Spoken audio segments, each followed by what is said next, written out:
देश में बुनियादी ढांचे को मजबूती देने के मकसद से केंद्र सरकार ने एक बड़ा फैसला लिया है। केंद्रीय कैबिनेट ने बुधवार को रेलवे की जमीन को 35 साल के लिए लीज पर देने का फैसला लिया है। यह फैसला देश के बुनियादी ढांचे को मजबूती देने के मकसद से लिया गया है। पहले इसकी अवधि सिर्फ 5 साल थी, लेकिन अब रेल मंत्रालय ने भूमि नीति में संशोधन किए, जिसे केंद्रीय कैबिनेट ने मंजूर कर लिया है। केंद्रीय मंत्री अनुराग ठाकुर ने मीडिया को जानकारी देते हुए कहा, प्रधानमंत्री गति शक्ति कार्यक्रम के तहत रेलवे की जमीन को लंबे समय के लिए लीज पर देने की मंजूरी दे दी गई है। खाली पड़े रेलवे की जमीन पर अगले 5 साल में 300 कार्गो टर्मिनल बनाए जाएंगे। इसके अलावा रेलवे की जमीन पर अस्पताल और केंद्रीय विद्यालय भी बनाए जाएंगे। इससे देश में 1 लाख से ज्यादा लोगों को रोजगार मिलेगा। इसे अगले 90 दिन में लागू किया जाएगा। इससे सरकार का कोई खर्च नहीं बढ़ेगा, बल्कि लंबे समय तक रेलवे की जमीन को लीज पर देने से रेवेन्यू बढ़ने की उम्मीद जरूर है। बता दें कि 100 लाख करोड़ रुपए से भी अधिक की गति शक्ति योजना का ऐलान प्रधानमंत्री नरेंद्र मोदी ने पिछले साल 15 अगस्त को किया था। इस योजना के जरिए देश में बुनियादी ढांचे को मजबूत किया जा रहा है।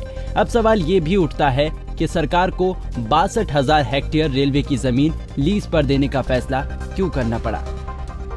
रेलवे का नेटवर्क पूरे देश में फैला हुआ है और रेलवे के नाम पर सबसे ज्यादा जमीन है।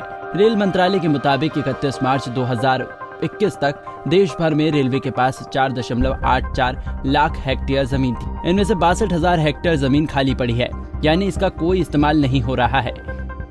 केंद्र सरकार के मुताबिक देश में प्लानिंग और बुनियादी ढांचे को मजबूत करने के लिए रेलवे की लैंड लीज पॉलिसी को सरल बनाने की जरूरत थी। अब तक सिर्फ 5 साल के लिए ही रेलवे की जमीन लीज पर मिलने की वजह से कार्गो टर्मिनल में निवेश का दायरा सीमित हो जाता था। रेलवे का इस्तेमाल माल ढुलाई करने के लिए भी जरूरी है, ताकि लॉजिस्टिक की लागत को कम किया जा सके। माल ढुलाई में रेलवे की हिस्सेदारी बढ़ाने और ज्यादा से ज्यादा कार्गो टर्मिनल को बनाने के लिए लैंड लीज पॉलिसी में बदलाव किया गया है। लैंड लीज पॉलिसी को आसान बनाने से क्या क्या फायदे हो सकते हैं, आइए इस पर एक नजर डाल लेते हैं। इससे माल ढुलाई में रेलवे की हिस्सेदारी बढ़ेगी और लॉजिस्टिक लागत कम होगी। इससे सरकार को रेलवे का रेवेन्यू बढ़ने की उम्मीद भी है।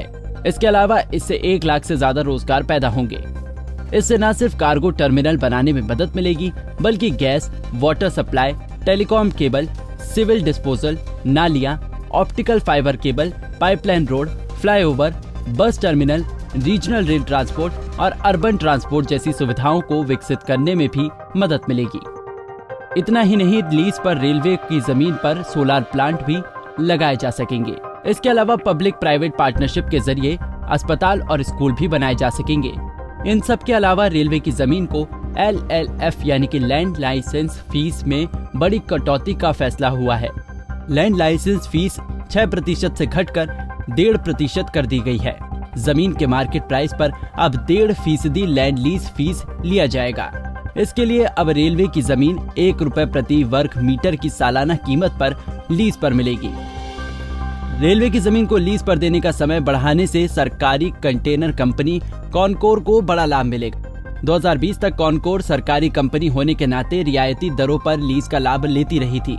हालांकि उसके बाद सरकार ने फरमान जारी किया, अब सरकारी और प्राइवेट कंपनियों से एक समान लीज फीस वसूली जाएगी। इससे कॉनकोर को 6% फीस का भुगतान करना पड़ रहा था और उसके मुनाफे पर इसका प्रभाव पड़ रहा था।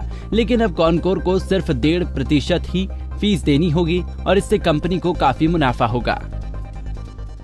हमसे जुड़े रहने के लिए हमारे YouTube चैनल को सब्सक्राइब करें और नई वीडियो की नोटिफिकेशन के लिए बेल आइकॉन को दबाएं। अगर आप ये वीडियो Facebook पर देख रहे हैं तो लाइक जरूर करें और ज्यादा से ज्यादा शेयर करें। धन्यवाद।